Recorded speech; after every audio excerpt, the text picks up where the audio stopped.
ओम शांति।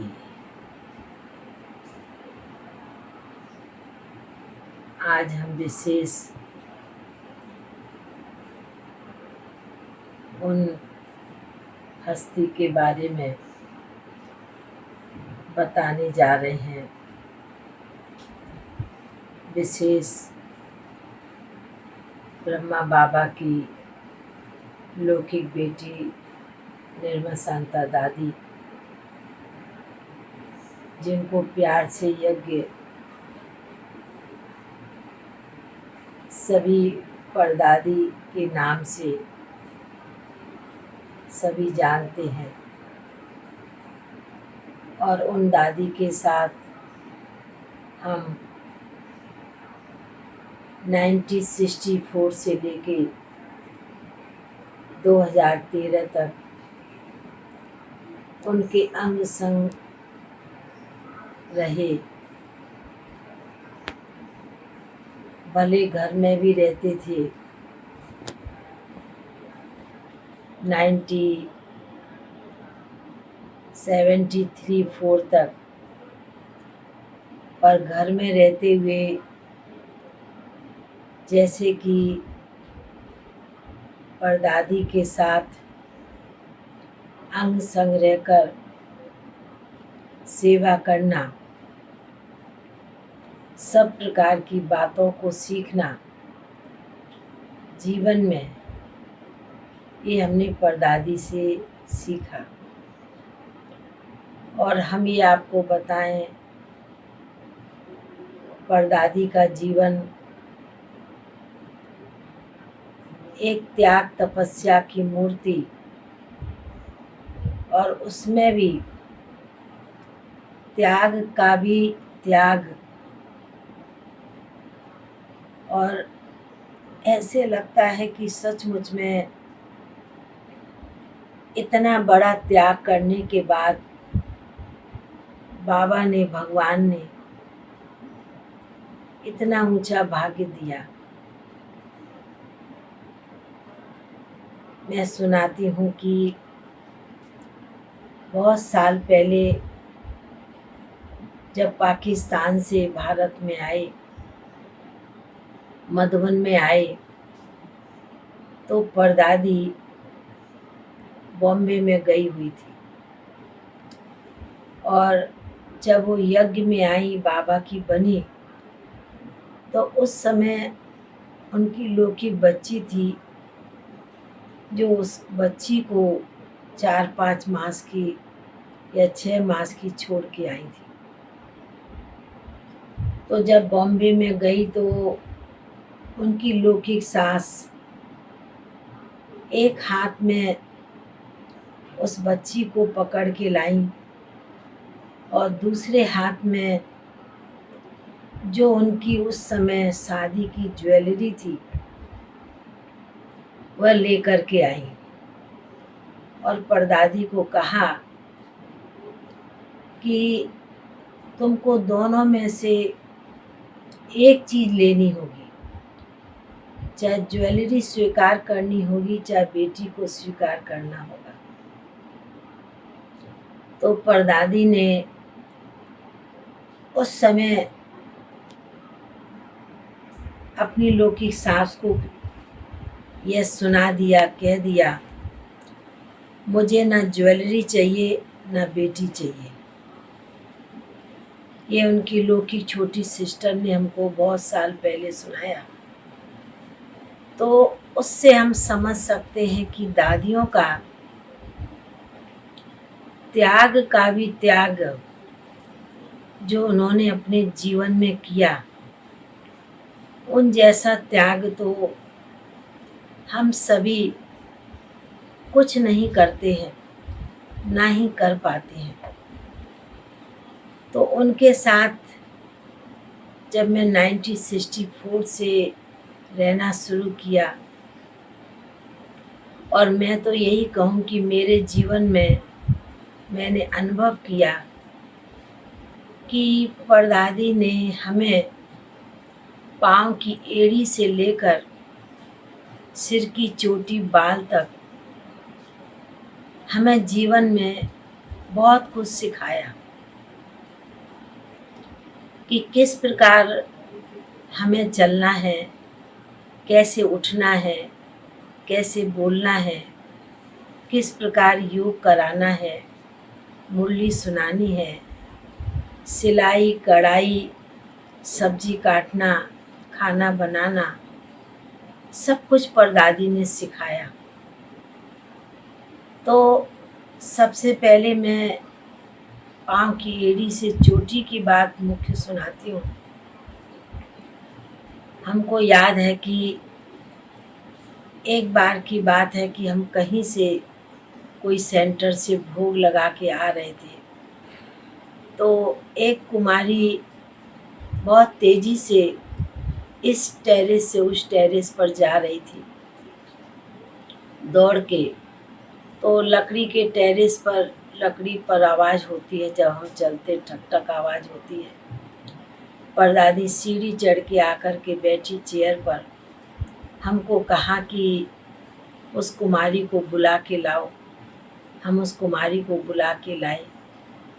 दादी ने उसको इतना प्यार से समझाया और कहा कि तुम देवता बनने वाली हो, तुम्हें सत्युग में चलना है। सत्युग में चलना है तो तुम सत्युगी देवताई चाल चल के दिखाओ। बहुत कहने पर वो परदादी के आगे कुमारी चली, 2 कदम चल के दिखाया। तो दादी ने कहा कि ये बताओ, ये जो चाल चली अच्छी है, ये इसके पहले जो चाल चल के तुम दौड़ के जा रही थी वो चाल अच्छी है। उसने कहा कि इसके पहले वो चाल ठीक नहीं थी, अभी चाल अच्छी है। तो हम देखते थे कि फिर दादी ने उसके ऊपर समझाया कि हम देवता बनने वाले बाबा के बच्चे हैं। हमें कोई प्रकार से मन वचन कर्म से किसी आत्मा को, धरती को भी, प्रकृति को भी, मनुष्य आत्मा को दुख नहीं देना। उसके बाद में सिर की चोटी की बात करती हूँ। बातें तो बहुत बीच की है, हर अंग की बात है, पर मैं सिर की चोटी की बात सुनाती हूँ। तो दादी ने, एक बार की बात है, कोई बहन थी, किसी बहन ने किसी बहन की कंघी सिर में उठा के चोटी कर ली, कंघी कर ली।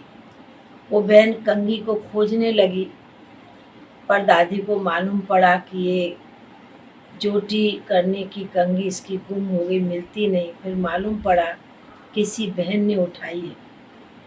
तो दादी ने उस बहन को बहुत अच्छी तरह से प्यार से समझाया, सुनाया, कहा कि देखो, तुमने एक तो बगैर पूछे कंघी को उठाया है, और दूसरा तुमने जिस समय उस बहन ने कंघी की होगी, उसके विचार, उसके संकल्प किस प्रकार के चल रहे होंगे, और उसी कंघी को तुमने अपने सिर में डाला है। तो उस कंघी के अंदर जो वाइब्रेशन उस समय के भरे होंगे, तो उस संस्कार, यदि गुस्सा करने के संस्कार होंगे, उस समय नेगेटिव करने के संस्कार होंगे, जल्दबाजी के संस्कार उस समय जो चोटी की होगी, कंघी सिर में डाली होगी, उस संस्कार तुम्हारे अंदर मर्ज हो जाएंगे।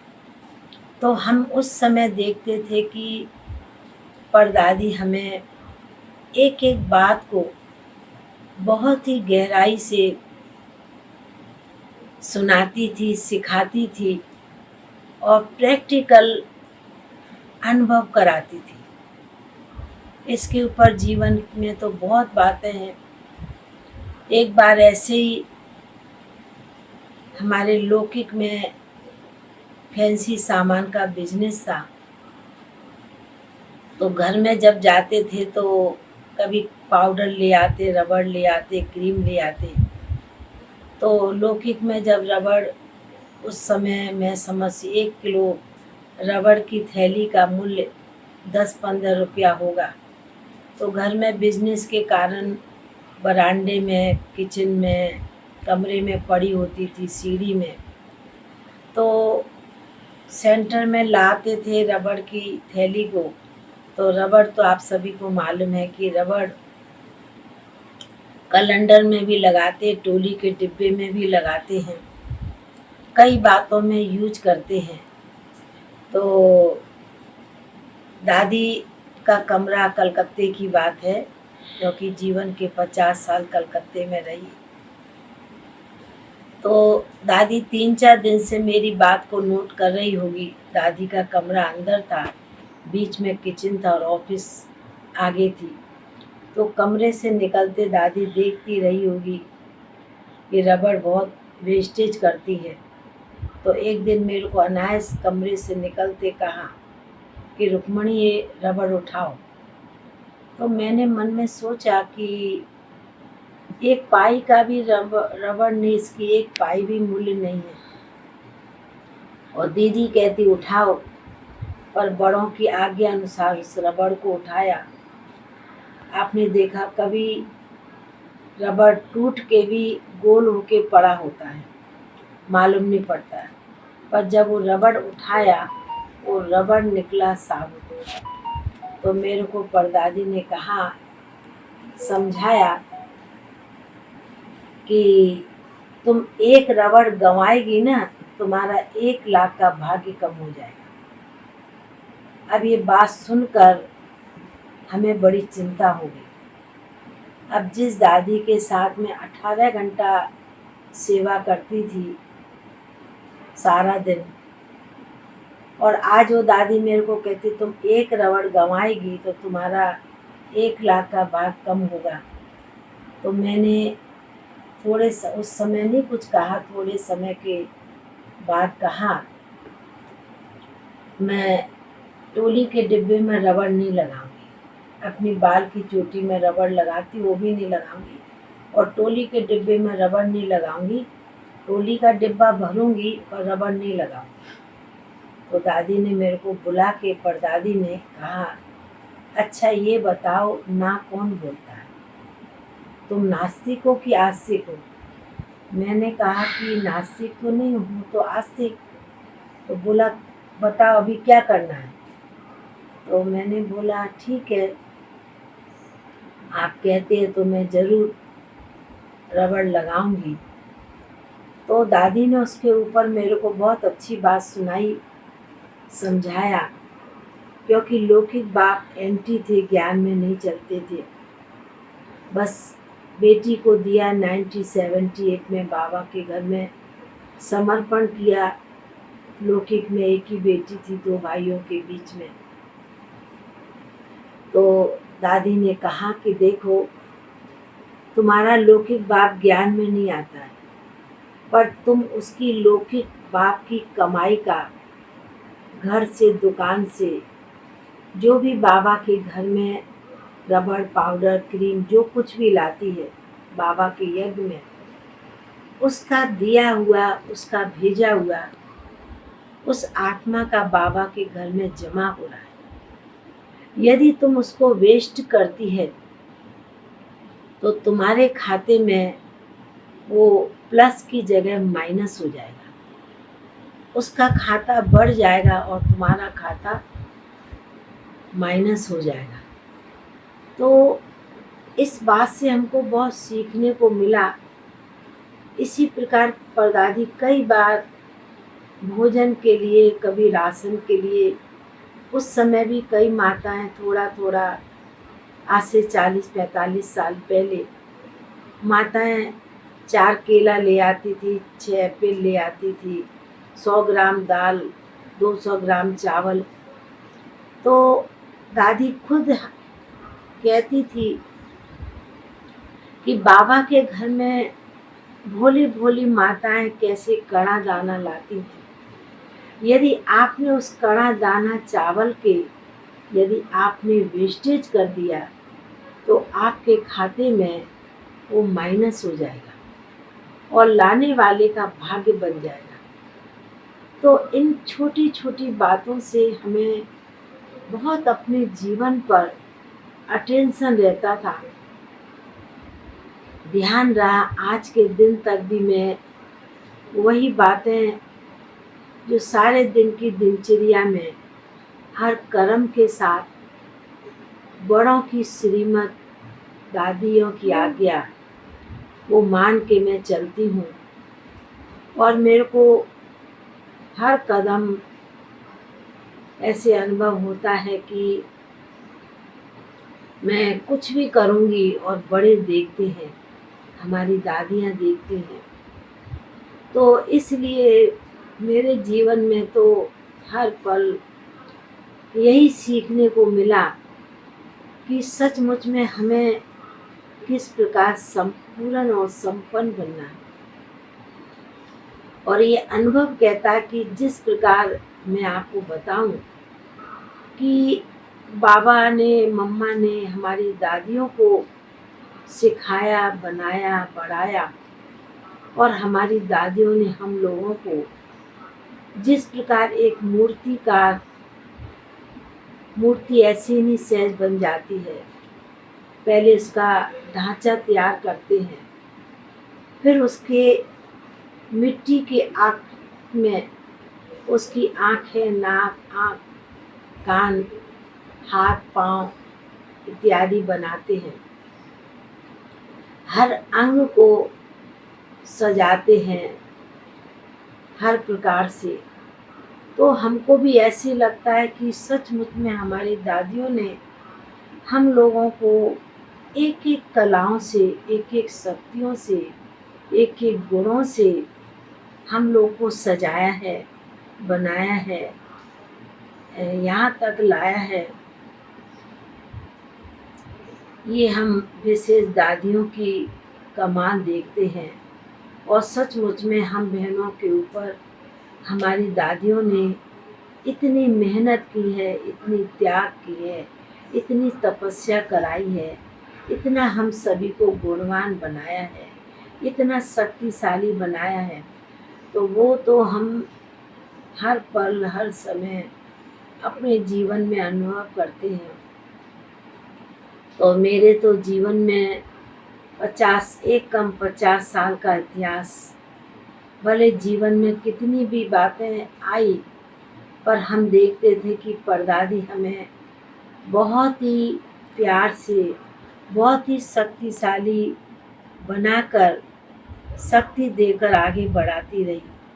वो खुद भी अपना अनुभव सुनाती थी कि किस प्रकार मैं बाबा की लौकिक बेटी होने के कारण भी कई बार बाबा हमें कुछ कहता था और मैं कुछ पल क्षण के लिए समझती थी बाबा मुझे ऐसा क्यों कह रहा है। तो कभी एकांत में परदादी बाबा से पूछती थी कि बाबा आप मुझे ऐसा क्यों कहते हैं।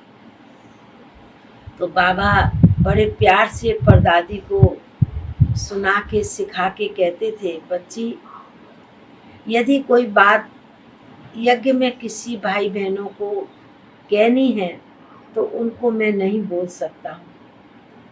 तुम मेरी बच्ची है, तुम कहीं पर जा नहीं सकती, भाग नहीं सकती, क्योंकि घर छोड़ के आई है। तो मैं कुछ भी कहूँगा, सिखाऊंगा, बोलूँगा तो तुम बात को संभाल लेगी। तो कई बार परदादी हम सभी को कहती थी कि जहाँ कभी गलती नहीं होती थी वहाँ बाबा हमारे को सामने रख कहते थे। जिस प्रकार परदादी कहती कि कोई बात सिखानी होती है तो बहू को ना कह, बेटी को कहा जाता है।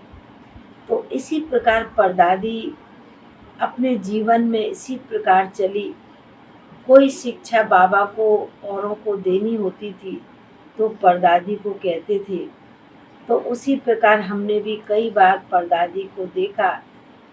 कई बार मेरी गलती नहीं होती थी और मुझे परदादी कहती थी तो मैं कभी कभी रूठ जाती थी, कभी आंखों से पानी आता। तो मैं दीदी को कहती थी मैंने तो ये कहा भी नहीं, मुझे मालूम भी नहीं है। तो मेरे को फिर प्यार से कहती थी, आगे पीछे बुला के समझाती थी कि मेरे को मालूम है तुमने नहीं किया है, पर मैं सामने वाली बहन को नहीं कह सकती क्योंकि वो भागंती हो जाएगी। और तुमको कुछ कहूँगी तो मेरे को मालूम है तुम कहीं जाने वाली नहीं।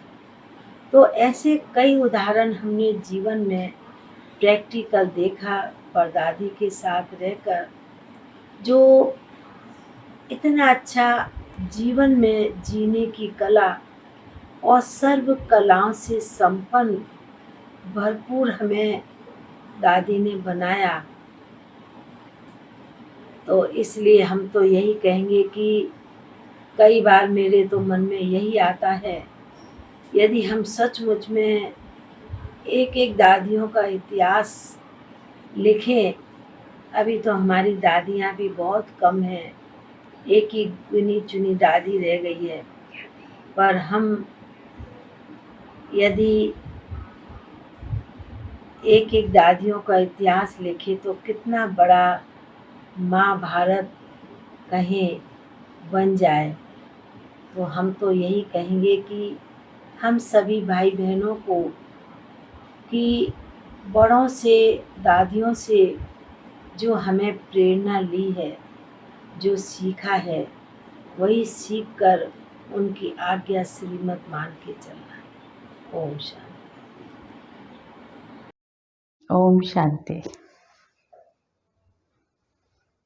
प्रेम, पवित्रता, मधुरता, शालीनता, अनुशासन और न जाने कितने गुणों की खान थी हमारी अति प्रिय, आदरणीय निर्मल शांता दादी जी। कलकत्ता में या सारे ईस्टर्न जोन में ही हम उन्हें प्यार से दीदी या बड़ी दीदी कहकर पुकारते। ये हमारा सौभाग्य रहा कि हमारे परिवार ने 1967 में कलकत्ता में ही ईश्वरीय ज्ञान प्राप्त किया। उसके पश्चात हमारा लौकिक परिवार राजस्थान में शिफ्ट हो गया।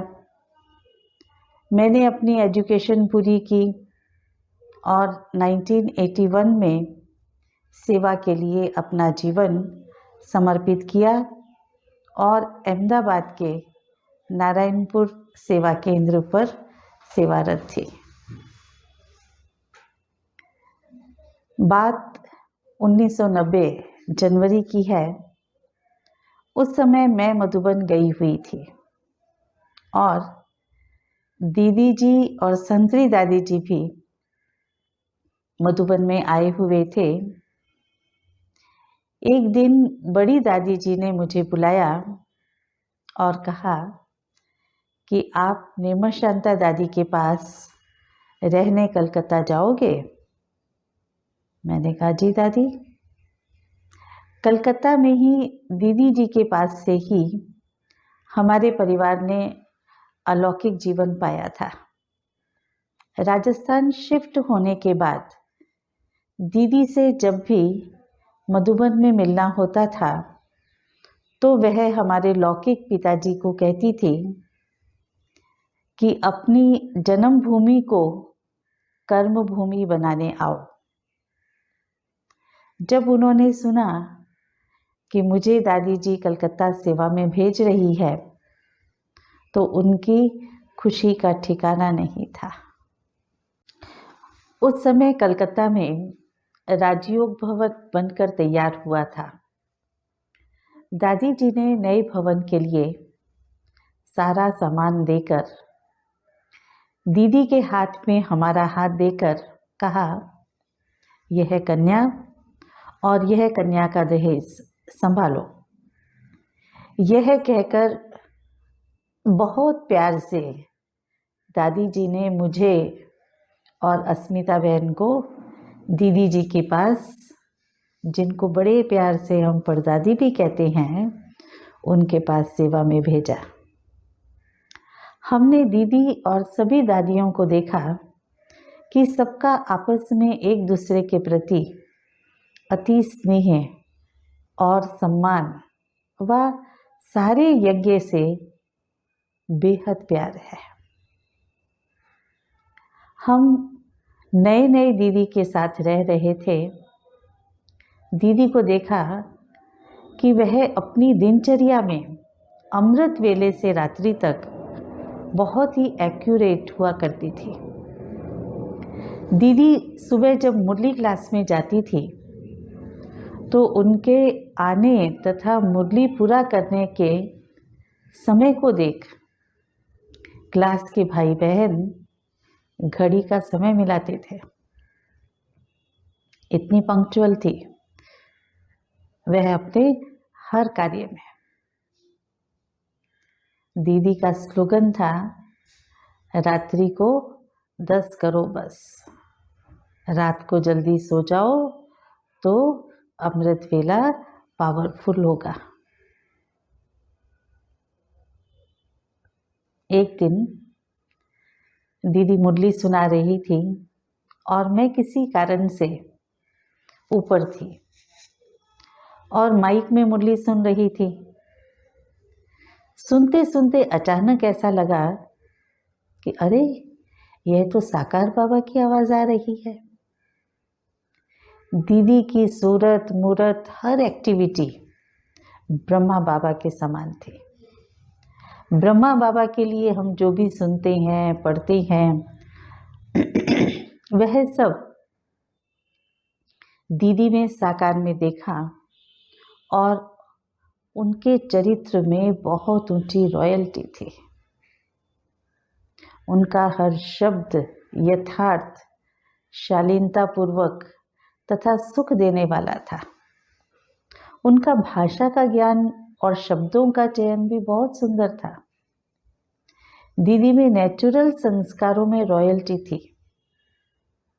ऊंची आवाज में हंसना, बोलना या चलते समय चप्पल की आवाज करके चलना सब दीदी को पसंद नहीं था। जब हम कार में बाहर जाते तो आपस में जैसे होता है ना, कभी खूब बातें करेंगे, हंसेंगे, परंतु दीदी हमेशा कहती थी कि गाड़ी में जब भी बैठो शांति से बाबा की याद में बैठो, नहीं तो ड्राइवर का ध्यान भटक जाएगा। तो आज भी हम कार में कभी बातें नहीं करते हैं। दीदी भोजन भी बहुत शांति से, रॉयल्टी से, आराम से, थोड़ा थोड़ा ही खाती थी।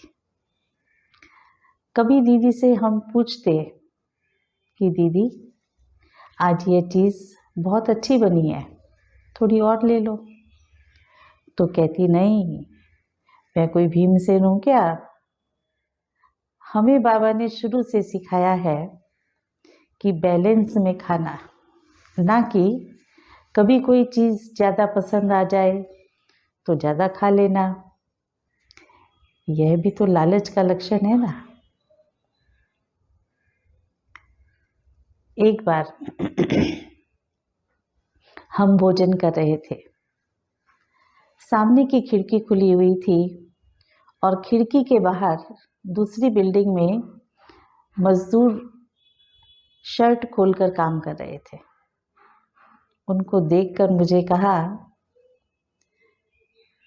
कि तुम जाओ उनको शर्ट देकर आओ और नहीं तो खिड़की बंद कर दो। ऐसे बहुत मर्यादा से रहना, मर्यादा में वस्त्र पहनना, उठना, बैठना, चलना दीदी से सीखने को मिला। दीदी जी को कर्मणा सेवा करते देख मन में विचार आता था कि कहाँ दादा लेखराज की बेटी, जिसको दादा कभी बालों में खुद कंघी करते देख कहते, आज कहाँ गई तुम्हारी आया। और आज उसी ब्रह्मा की अलौकिक सुपुत्री को हम देख रहे हैं कि कभी मटर से दाना छील रही है, तो कभी स्वेटर बुन रही है, कभी अपने ही कपड़ों में सिलाई लगा रही है। जो काम करती कितनी सफाई से और परफेक्ट करती थी। दीदी को ब्लाउज आदि के कपड़े की कटिंग करने का भी बहुत शौक था। सभी बहनों के नाप के ब्लाउज दीदी ही कटिंग किया करती थी।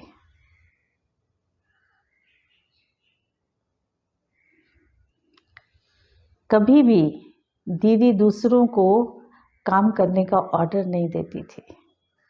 जब देखती थी कि कहीं थोड़ी गंदगी है तो कहती थी जरा एक कपड़ा लेकर आना, मैं साफ कर देती हूँ, मैं पोछा लगा देती हूँ।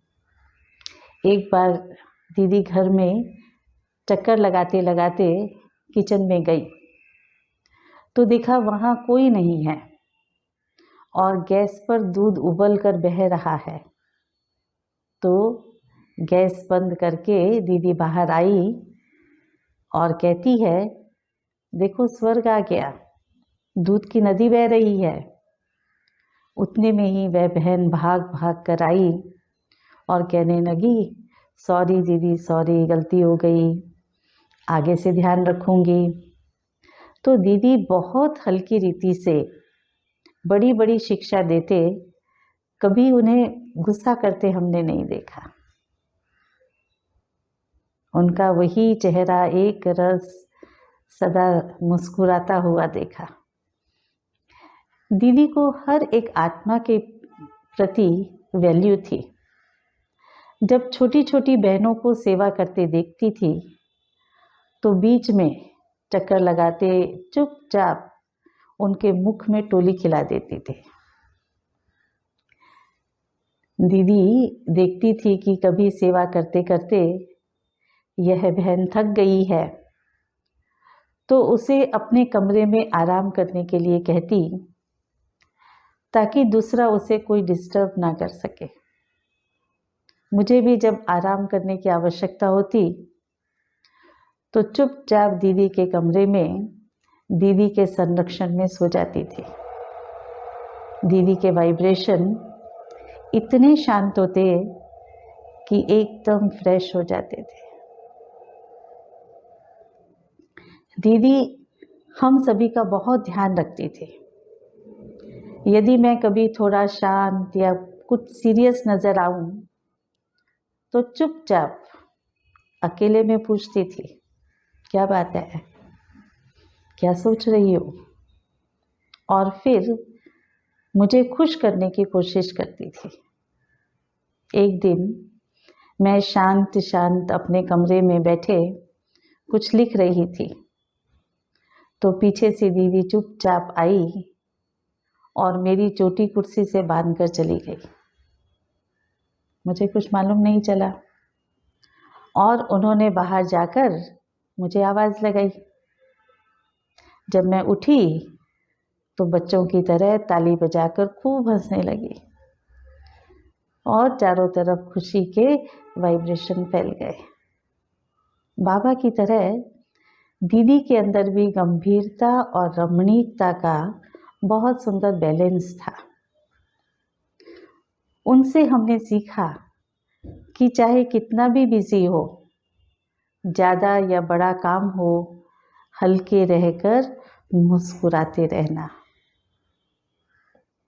उनका जीवन एक नेचुरल योगी लाइफ था। दीदी बहुत बुद्धिशील थी। क्लास में आने वाले भाई बहनों की चाल चलन और उनकी दृष्टि से दीदी उनके अंदर के ज्ञान योग की परिपक्वता को समझ जाती थी। नियमित आने वाले युगलों पर भी दीदी का अटेंशन होता था और उनको अलग से बिठाकर फिर योगी जीवन की धारणाएं पक्की करा देती थी। माताओं को भी अलग से दीदी क्लास कराते थे और उन्हें अपने गृहस्थ में कैसे रहना है, कैसे चलना है, वह जीवन की सुंदरता सिखा देती थी।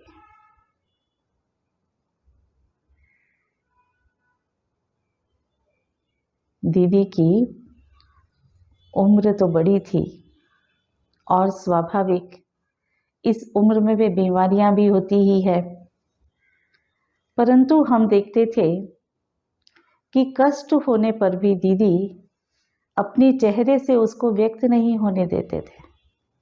दीदी को पार्किंसंस की प्रॉब्लम थी, जिसके कारण कई बार उनका हाथ हिलता रहता था।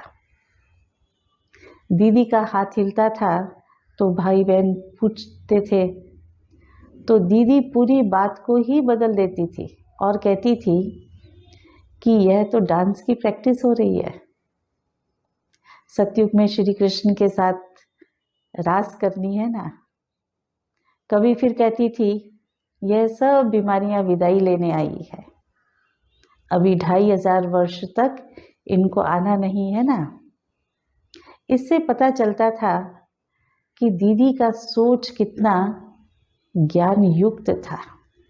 एक बार हमने देखा कि दीदी की तबीयत थोड़ी ठीक नहीं है और उन्हें तकलीफ हो रही है, तो हमने डॉक्टर को फ़ोन किया और रिक्वेस्ट करके डॉक्टर को बुलाया। जब डॉक्टर आए और कमरे में कदम रखा तो दीदी ने बड़े स्मार्टली डॉक्टर से पूछा कि डॉक्टर आप कैसे हो। वे इतना मीठा मुस्कुरा रही थी कि डॉक्टर हमारा मुख देखने लगा और पूछने लगा कि पेशेंट कहाँ है। तो हमने प्रैक्टिकली ये देखा कि दीदी की ये धारणा थी कि हर परिस्थिति में हमारी स्थिति सुंदर और चेहरा खिला हुआ रहे, तो कितनी भी तकलीफ होते हुए भी दीदी का व्यवहार बहुत सुंदर रहता था। आप सभी जानते हैं, कोलकाता में हर वर्ष दुर्गा पूजा कितने धूमधाम से मनाई जाती है। तो हर वर्ष सेंटर पर भी चैतन्य देवियों की झांकी सजाई जाती, जिसे देखने के लिए बहुत भीड़ उमड़ पड़ती। सेवा की खूब रौनक देख दीदी की खुशी और उमंग का क्या कहना। देर रात 12 बजे तक भी दीदी उपस्थित रहकर सबसे मिलना, टोली खिलाना, सबको खुश करना, यह सेवा प्यार से करती रहती थी। दीदी ने बाबा की मुरलियों की एक एक श्रीमत को, एक एक धारणा को अपने जीवन में जिया है। इतनी बहुत ही एक्टिव और फुर्तीली थी। यदि दीदी को पता लगता था कि कोई मिलने आया है, तो आराम करते करते भी तुरंत उठ जाती थी।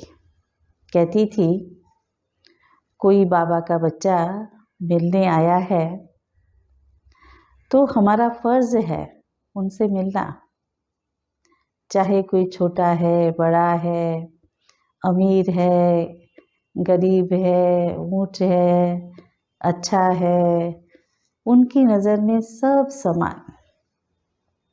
यहाँ तक कि चाहे पहचान हो या अनजान व्यक्ति, सबसे इतना अपनापन जो कोई भी पिघल जाए, ऐसी थी निर्मल प्रेम की प्रतिमूर्ति, शांत हृदय हमारी दीदी जी या परदादी जी। आज के दिन हमारा दिल से उनको कोटि कोटि वंदन। ओम शांति। क्यों को कहावत है, जब अति होती है, अति में सदगति होती है। जब अति किसी भी प्रकार की हो जाएंगी तो उसको कोई भी लेसन आप दो तो झट मानने के लिए तैयार हो जाएगा। जैसे सन्यास क्यों आता है, मन में वैराग क्यों आता है? दुख की रेखा आती है तो मन में वैराग आता है, छोड़ो तो छूटो। भले हम ये नहीं कहेंगे तो इन सब को इसी कारण से छोड़ना पड़ा, ये तो संस्कार अपने अपने हैं। भारत को श्रेष्ठ बनाने का एक सैंपल बनाने के लिए इन्होंने सचमुच कैसे सन्यास कर लिया, वो भी बाप जाने और ये बेटे जाने। तो कैसे इन्हों को वैराग आ गया, हम पवित्र रहें, योगी रहें, भले ड्रेस कोई भी हो, तो सैंपल्स तो हो गए ना। आज दूर से भी रास्ते चलते हुए पहचाने न पहचाने, इन्हों को कोई देख लेगा तो मन में आएगा नमस्कार करे। क्यों? दुनिया सारी घूमती रहती है, दुनिया में लखपति लोग घूमते रहते हैं, तो लखपतियों को कोई नमस्कार प्रणाम नहीं करेगा, पैर नहीं छुएगा, सिर नहीं झुकाएगा। लेकिन ये बिगर कोडी के बादशाह है, बिन कोडी बादशाह जिसको कहे, दूर से ही कोई देखेगा अनजान आदमी, जाने न जाने कैसा भी भिखारी हो, चाहे कैसा भी करोड़पति हो, इन्हों को दूर से देख के प्रणाम महात्मा जी प्रणाम। क्यों? इन्हों की ड्रेस पवित्रता की निशानी है, इन्हों की जीवन पवित्रता की निशानी है। शब्द जो कहते हैं सन्यासी, किस चीज का सन्यासी? संसार तो छोड़ा ही नहीं है, संसार में तो बैठे हैं आराम से, बंगलों में रहते हैं, मंदिरों में रहते हैं, खाते हैं पीते। भाई खाते पीते हो ना, सभी खाते हैं पीते हैं और ही जास्ती गृहस्थियों से आराम में रहते हैं, फिर भी इन्हों की पूजा क्यों होती है? क्योंकि सबके बुद्धि में ये है, ये निर्विकारी पार्टी है, इन्हों में विकार नहीं है। तो मनुष्य की पूजा शरीर की नहीं होती है, परंतु संस्कारों के अथवा श्रेष्ठ कर्म की पूजा होती है। तो देखते ही दूर दूर से भावना शुद्ध आ जाएंगी और दिल होंगे इसको गुरु कर ले। क्यों गुरु करे? क्योंकि कहावत है गुरु करे आप समान। अगर इनको हम गुरु कर लेंगे, लोग जो समझते हैं, तो हम भी ऐसे सन्यासी बन जाएंगे। परंतु हम अगर पूछें और इन्हों को अनुभव है तो सारे शिष्य गुरु जैसे नहीं बन सकते हैं। हाँ, एक बात में बन सकते हैं, गेरुआ कपड़ा नहीं पहनेंगे, लेकिन मैं समझती हूँ तो जैसे बाबा ने, शिव बाबा ने ब्रह्मा तन में आकर हम लोगों को आप समान बना दिया। एक एक से अगर कोई पूछे, भले गृहस्थ में रहता है, बिजनेस करता है, ऑफिसर है, कोई भी प्रकार का धंधा हो, तो भी उनसे पूछेंगे। अगर रेगुलर क्लास स्टूडेंट होगा तो उसे पूछताछ करने से पता लगेगा निर्विकारी है। भाई काम क्रोध लोभ मोह में नहीं जाता है, ये पक्की बात है, ये गारंटी हम सब की है। क्यों? कि हम सबका चार्ट लिखवाते भी है और पूछते भी है।